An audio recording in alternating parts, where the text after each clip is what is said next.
Hello students, तो ये रहा आपका पार्ट 2। इसमें हमने प्रीवियस ईयर्स के सीबीएसई बोर्ड के कुछ क्वेश्चन जो कि कोऑर्डिनेट केमिस्ट्री के हैं वो लिए हैं, और यहाँ पे हम कोशिश करेंगे लाइक पार्ट 1 कि आपको फुल कॉन्सेप्ट क्लैरिटी के साथ ट्रिक्स के साथ भी डिटेल्ड सॉल्यूशन अवेलेबल करा दिया जाए। फिर भी आप वीडियो को पूरा देखना, और पूरा देखने के बाद बताना कि इसमें जो वीडियो की क्वालिटी है, आई मीन कंटेंट क्वालिटी है, वो क्या किसी XYZ जो भी टॉप मोस्ट कोचिंग इंस्टीट्यूट्स हैं इंडिया के उनमें से किसी से कम है। अगर कम है तो कमेंट करके बताना, हम और इम्प्रूव करने की कोशिश करेंगे लगातार।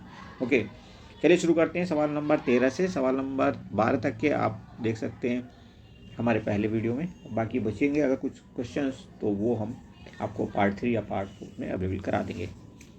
ओके, एनीवेज, तो 13 नंबर क्वेश्चन देखिए क्या कहता है। ये है 13 नंबर क्वेश्चन। हमारे पास एक कॉम्प्लेक्स है हमारे पास निकल का, इसका हाइब्रिडाइजेशन बताना है और मैग्नेटिक करैक्टर बताना है विद स्पिन नेचर। ओके, 3 चीज़ें बतानी है हमने इसमें। तो आप यहाँ पे देखेंगे सबसे पहले ऑक्सीडेशन नंबर निकल का जो यहाँ पे है वो है +2। +2 में होने की वजह से निकल D8 सिस्टम है। D8 सिस्टम मतलब D में 8 इलेक्ट्रॉन है। तो आप देखिए हाइब्रिडाइजेशन पता करने के लिए हम D में इलेक्ट्रॉन की फिलिंग करते हैं। ये ऑर्बिटल्स हमारे D के हैं और यहाँ पे स्ट्रॉन्ग फील्ड लिगेंड है तो पेयरिंग हो जाएगी। 8 इलेक्ट्रॉन हमारे सिर्फ 4 ऑर्बिटल्स में ही सिमट के रह जाएंगे, हर एक में 2-2 होंगे ऐसे। ओके, और एक D ऑर्बिटल हमारा वैकेंट रहेगा, तो D का एक ऑर्बिटल में मिल जाएगा हाइब्रिडाइजेशन के लिए, S का भी एक मिल जाएगा। उसके बाद बचे हुए P के मिल जाएंगे। कितने चाहिए हमें? टोटल 4 चाहिए, तो 2 P के ले लेंगे हम, एक S का और 2 P के। तो ये हो गया हमारा हाइब्रिडाइजेशन। अब बात करते हैं कि मैग्नेटिक करैक्टर कैसा होगा। तो मैग्नेटिक करैक्टर MC इसका होगा आपका, क्योंकि कोई अनपेयर्ड इलेक्ट्रॉन तो है ही नहीं, तो ये डायमैग्नेटिक हो जाएगा। ओके, अब बचता क्या? Spin nature. तो स्पिन क्या होगा? लो स्पिन होगा, क्योंकि कोई भी अनपेयर्ड इलेक्ट्रॉन हमारे पास है ही नहीं। ठीक है। इनर D ऑर्बिटल कॉम्प्लेक्स बनेंगे क्योंकि इनर D ऑर्बिटल का हम इस्तेमाल कर रहे हैं। इनर ऑर्बिटल कॉम्प्लेक्स बनेंगे क्योंकि इनर D ऑर्बिटल का भी हम इस्तेमाल करेंगे। लो स्पिन होंगे। ओके जी, नेक्स्ट देखिए क्वेश्चन नंबर 14। फॉर्मूला लिखना है हमने। ये कोऑर्डिनेशन कंपाउंड हमारे पास दिया हुआ आयरन का 3 है। यहाँ पे आयरन 3, ये कोऑर्डिनेट स्फीयर के बाहर रहेगा, +3। उसके बाद अंदर जो आयरन है उसका +2 है ऑक्सीडेशन स्टेट, और उसके साथ लगा हुआ है क्या? हेक्सासाइनोफेरेट। हेक्सासाइनो लगा हुआ है, तो मतलब हो गया कि साइनाइड है यहाँ पे 6। ओके, अब देखिए यहाँ पे जो कोऑर्डिनेशन स्फीयर के ऊपर चार्ज आने वाला है वो कैसे डिसाइड होगा। Fe के पास 2 होगा चार्ज प्लस का, और सीम के पास होगा माइनस का, यानी कि माइनस का चार्ज यहाँ पे होना चाहिए। लेकिन दिक्कत ये है कि इस चार्ज को हम इससे बैलेंस करते हैं। कोऑर्डिनेट स्फीयर के चार्ज को हम काउंटर आयन के चार्ज से बैलेंस करते हैं, लेकिन ये बैलेंस नहीं हो रहा है। एक तरफ +4 है, दूसरा -4, एक तरफ +3 है, दूसरी तरफ -4 है। तो अब क्या करें? तो हम यहाँ पे अगर 3 से मल्टीप्लाई कर दें, यहाँ पे 4 से मल्टीप्लाई कर दें, तो ये देखिए इस ढंग से हो जाएगा बैलेंस। तो आप कह सकते हैं कि जो हमारा फॉर्मूला होगा वो होगा हमारा कुछ इस ढंग से, Fe4, अंदर वाला Fe एज इट इज रहेगा, CN6, और यहाँ पे आप लगा देंगे 3। ठीक है जी, ऊपर चार्ज दिखाने की ज़रूरत नहीं है। पार्ट भी देखिए इसका क्या कहता है। Right the hybridization and number on paired electrons in the complex. ये कॉम्प्लेक्स दिया हुआ है कोबाल्ट का हमें COF6, और यहाँ पे माइनस का चार्ज लगा हुआ है 3 कोऑर्डिनेट स्फीयर के ऊपर। हाइब्रिडाइजेशन बताना है तो ऑब्वियसली हमें इसका ऑक्सीडेशन स्टेट पता होना चाहिए। ऑक्सीडेशन स्टेट इसमें कोबाल्ट का होगा +3, और +3 होगा तो कोबाल्ट कौन सा सिस्टम हो जाएगा? D से 1 इलेक्ट्रॉन जाएगा, S से 2 जाएंगे, D6 हो जाएगा ये सिस्टम। 3D में होंगे 6 इलेक्ट्रॉन्स। तो अब आप देखिए 3D में जब हम 6 इलेक्ट्रॉन डालेंगे तो कुछ इस ढंग का स्ट्रक्चर बनेगा। और लिगेंड कैसा है? वीक फील्ड है। तो D में 6 इलेक्ट्रॉन डालने का मतलब पहले ऑर्बिटल में पूरी तरह से 2 इलेक्ट्रॉन भर चुके होंगे, दूसरे में 1, तीसरे में 1, चौथे में 1, पाँचवें में 1। ये होगा स्ट्रक्चर आपका। अनपेयर्ड इलेक्ट्रॉन होंगे 4 और 2 इलेक्ट्रॉन होंगे पेयर्ड। ठीक है जी। तो अब क्या करें? अब हमारे पास S का एक ऑर्बिटल मिल सकता है हमें, और P के भी मिल सकते हैं, और 6 चाहिए हमें। तो इसके बाद हम D के भी ले सकते हैं, बाहरी D के 4, 5। ओके, बाहरी D में 5 ऑर्बिटल्स होंगी। ओके, तो अब देखिए S का 1 मिल गया, P के 3 मिल गए, SP3, और D के ले लेंगे हम 2। ये होगा आपका हाइब्रिडाइजेशन। अब मैग्नेटिक करैक्टर की बात कर लेते हैं। चूँकि अनपेयर्ड इलेक्ट्रॉन है 4, तो मैग्नेटिक मूवमेंट तो ज़रूर होगा, तो पैरामैग्नेटिक ये कॉम्प्लेक्स होगा। और मैग्नेटिक मूवमेंट की बात करो तो 4 इलेक्ट्रॉन होने की वजह से 4.9 हो जाएगा इसका मैग्नेटिक मूवमेंट। ओके, हालांकि पूछा नहीं है मैग्नेटिक मूवमेंट, बट फिर भी हमने आपको बता दिया। यहाँ पे सिर्फ और सिर्फ नंबर ऑफ अनपेयर्ड इलेक्ट्रॉन पूछे हैं, तो वो होंगे 4। ओके, नेक्स्ट क्वेश्चन देखिए। नाउ क्वेश्चन नंबर 15, मैंने coordination compound CrCl3 6H2O is mix with AgNO3। फिर से वैसा ही सवाल है जैसा आपने पिछली बार देखा था। यहाँ पे एक क्रोमियम का कंपाउंड है और AgNO3 के साथ इसका रिएक्शन होगा। अल्टीमेटली 3 मोल ऑफ AgCl बनेंगे, और वो इसलिए बनेंगे क्योंकि जो कोऑर्डिनेशन स्फीयर है उसके बाहर सिर्फ 3 ही क्लोरीन एटम्स अवेलेबल हैं। तो स्ट्रक्चर कुछ इस ढंग की हो जाएगी। स्ट्रक्चरल फार्मूला हमें बताना है, तो स्ट्रक्चरल फार्मूला कुछ इस ढंग का हो जाएगा। क्रोमियम और उसके साथ होगा 6H2O, सॉरी लिगेंड है H2O, और ये हो जाएगा कुछ इस ढंग से 6 ओके, और क्लोरीन होंगे 3 बाहर ऐसे। ओके, अगर हम चार्ज की बात करें तो यहाँ पे -3 हो जाएगा, और ये आपका क्लोरीन पे -1 होगा, क्योंकि 3 क्लोरीन होंगे तो वो बैलेंस हो जाएगा चार्ज। ओके, अब क्या बताना है, IUPAC name of the complex बताना है। तो क्रोमियम का आप यहाँ से एक ऑक्सीडेशन नंबर ले लो। ऑक्सीडेशन नंबर होगा आपका +3, यहाँ से दिख रहा है। कोई दिक्कत हो तो कमेंट कर देना, ताकि हम क्लैरिफाई करके दूसरे वीडियो में आपको अच्छे से समझा सकें कि कैसे हम ऑक्सीडेशन नंबर निकालेंगे। ओके, अब देखिए वाटर के मॉलिक्यूल्स हैं 6, तो हम लिखेंगे हेक्सा, एक्वा, हेक्सा, एक्वा और क्रोमियम।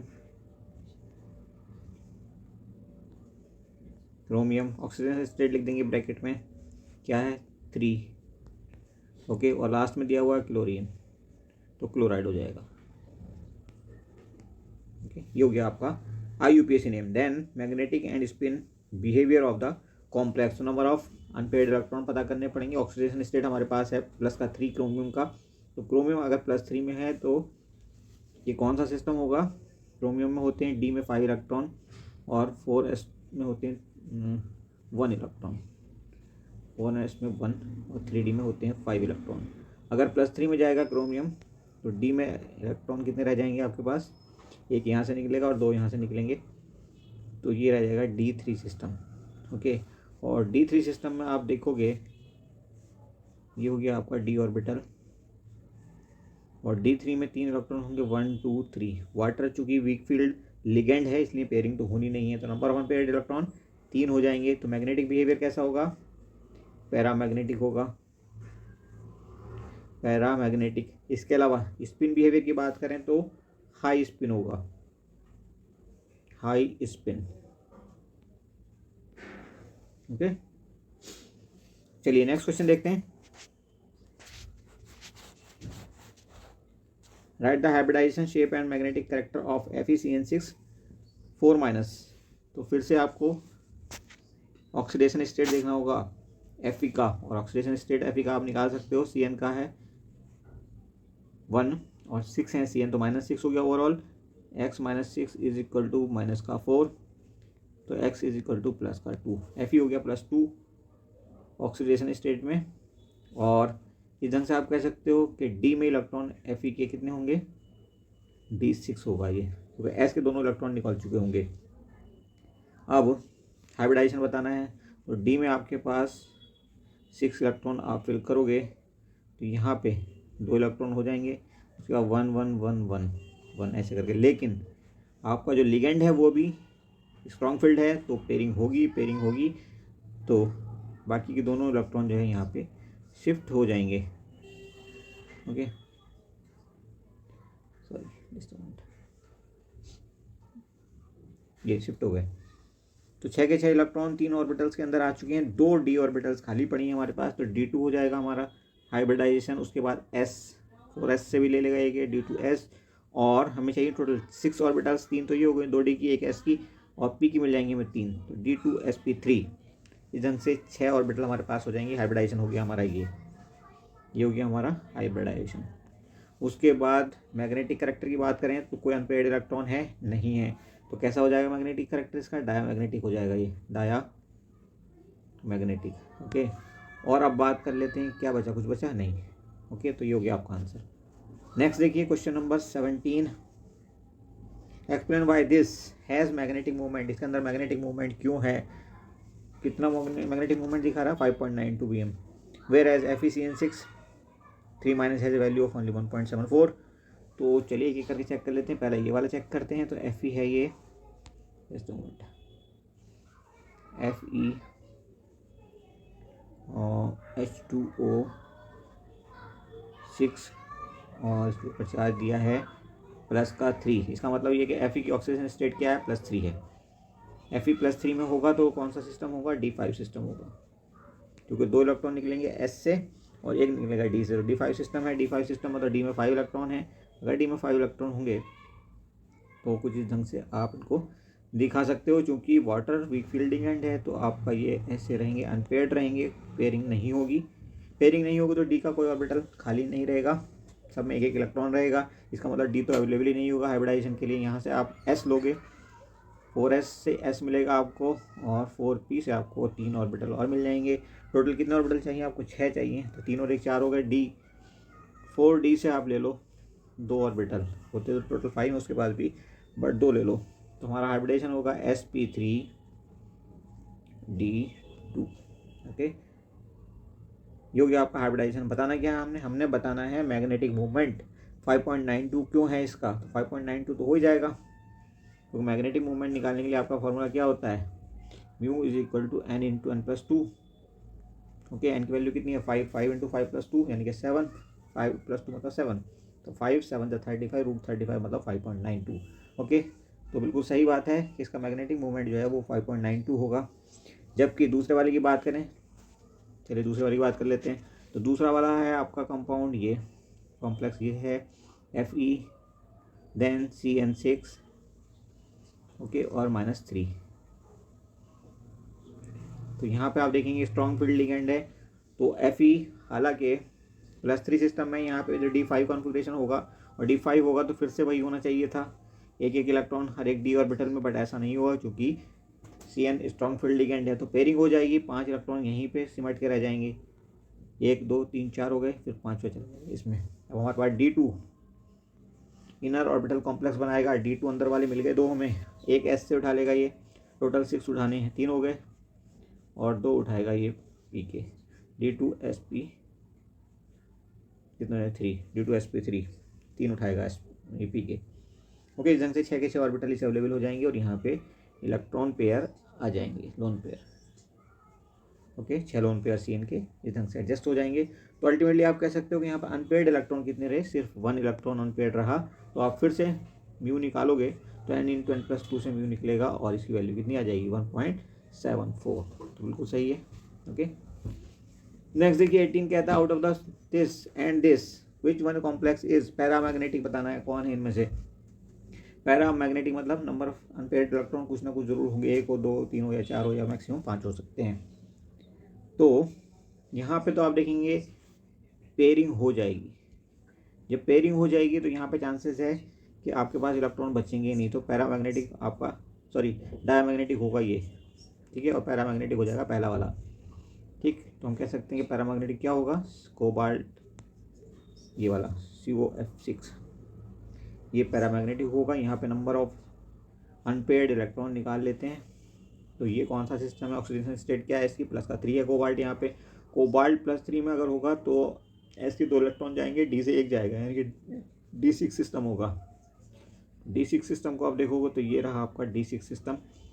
पहली ऑर्बिटल में 2 इलेक्ट्रॉन हो जाएंगे, बाकी सब में रहेंगे 1 1। ठीक है जी, ये हो गया D6, यानी कि 4 इलेक्ट्रॉन अनपेयर्ड रह गए आपके। जाहिर सी बात है अनपेयर्ड इलेक्ट्रॉन जहाँ पर रहेंगे वहाँ पे पैरामैग्नेटिज्म होगा। तो पहले का आंसर होगा कोबाल्ट F6 वाला COF6। ओके, और दूसरा मोर स्टेबल कौन सा होगा, तो देखिए मोर स्टेबल वो कंपाउंड होगा, वो कॉम्प्लेक्स होगा जिसमें चिलेटिंग लिगेंड होगा। तो ये लिगेंड जो है वो आपका किलेटिंग कहलाता है, किलेटिंग लिगेंड है EN। Okay, next is third one, देखिए इनर ऑर्बिटल कॉम्प्लेक्स कौन सा बनाएगा। तो अभी हमने देखा था पहले वाले के केस में नंबर ऑफ इलेक्ट्रॉन D के पास कितने थे, 6 मतलब 2 यहाँ थे, एक यहाँ था, एक यहाँ था, एक यहाँ था। D तो इसके लिए अवेलेबल ही नहीं है, खाली नहीं, एक एक इलेक्ट्रॉन भरा पड़ा है हर एक ऑर्बिटल में। पहली वाले में 2 हैं, तो इनर ऑर्बिटल कॉम्प्लेक्स ये तो नहीं बनाएगा। दूसरे को देख लेते हैं। दूसरा जो हमारा कॉम्प्लेक्स है इसमें भी देखिए आप कोबाल्ट +3 स्टेट में है, तो +3 में अगर है तो ये कौन सा सिस्टम है, D6 सिस्टम है। D6 सिस्टम फिर से हमारे पास है, लेकिन लिगेंड कैसा है, पावरफुल है, स्ट्रॉन्ग फील्ड लिगेंड है SFL। तो ये पेयरिंग करा देगा, 6 के 6 इलेक्ट्रॉन कुछ इस ढंग से पहले की 3 ऑर्बिटल में एडजस्ट हो जाएंगे। 2 ऑर्बिटल्स अवेलेबल हो गए डी के हमारे पास हाइब्रिडाइजेशन के लिए, ठीक है। तो अंदर के ऑर्बिटल चूंकि अवेलेबल हैं इसलिए इनर ऑर्बिटल कॉम्प्लेक्स ये बनाएगा, ठीक है। और बाहर S और P से भी ये ब्लैंक एम्प्टी ऑर्बिटल्स ले लेगा और अपना हाइब्रिडाइजेशन कंप्लीट कर लेगा। Next is fourth one, high spin complex. देखिए कौन सा होगा, तो हाई स्पिन वो होगा जिसमें इलेक्ट्रॉन्स की पेयरिंग नहीं होगी। पहले वाला आपका हाई स्पिन होगा, दैट इज कोबाल्ट COF6 3-, ये आपका हाई स्पिन कॉम्प्लेक्स होगा, और दूसरा वाला आपका लो स्पिन कॉम्प्लेक्स होगा। ओके, नेक्स्ट देखिए क्वेश्चन नंबर है आपका 19। यहाँ पे हमें दिया है एक कॉम्प्लेक्स Fe का और हाइब्रिडाइजेशन निकालना है उसका, और मैग्नेटिक कैरेक्टर निकालना है। तो हाइब्रिडाइजेशन के लिए फिर से हमें इसका ऑक्सीडेशन स्टेट पता करना पड़ेगा। ऑक्सीडेशन स्टेट इसका होगा आपका +2 Fe का, यहाँ पे चूंकि वाटर तो आपको पता है न्यूट्रल मॉलिक्यूल है। ओके, तो +2 में जो D6 सिस्टम होगा इसका, D6 3D में यहाँ 6 इलेक्ट्रॉन होंगे, और D में आप जानते हो कि D में अगर 6 इलेक्ट्रॉन हो, ये S हो गया और ये आपका P हो गया। तो D में अगर 6 इलेक्ट्रॉन हो तो कुछ इस ढंग से एडजस्ट करते हैं इलेक्ट्रॉन्स को, 1 1 1, हर एक में एक इलेक्ट्रॉन, और पहली ऑर्बिटल में D में 2 इलेक्ट्रॉन। अब अनपेड इलेक्ट्रॉन हमारे पास कितने हो गए, 4 अनपेड इलेक्ट्रॉन्स हैं हमारे पास। हाइब्रिडेशन क्या हो जाएगा, देखिए पेयरिंग होगी नहीं होगी, तो D तो हमें मिलेगा ही नहीं, S मिलेगा, P के 3 मिल जाएंगे, और उसके बाद आगे D के भी जितने चाहे ले लो, 5 के 5 खाली पड़े हैं यहाँ पे D। ओके, तो D के हम 2 ले लेंगे, sp3d2 हाइब्रिडाइजेशन हो जाएगा हमारा, हाइब्रिडाइजेशन। Okay, sp3d2। और अब बचता है मैग्नेटिक कैरेक्टर। तो मैग्नेटिक कैरेक्टर देखिए, अनपेड इलेक्ट्रॉन कितने थे आपके पास, 4 इलेक्ट्रॉन थे D ऑर्बिटल में, और चूँकि अनपेड इलेक्ट्रॉन अवेलेबल है तो ये आपका पैरामैग्नेटिक हो जाएगा। नेक्स्ट देखिए 20। देखिए यहाँ पे वैलेंस बॉन्ड थ्योरी का इस्तेमाल करते हुए हमें बताना hybridization and magnetic character of complex FeCN6 4-।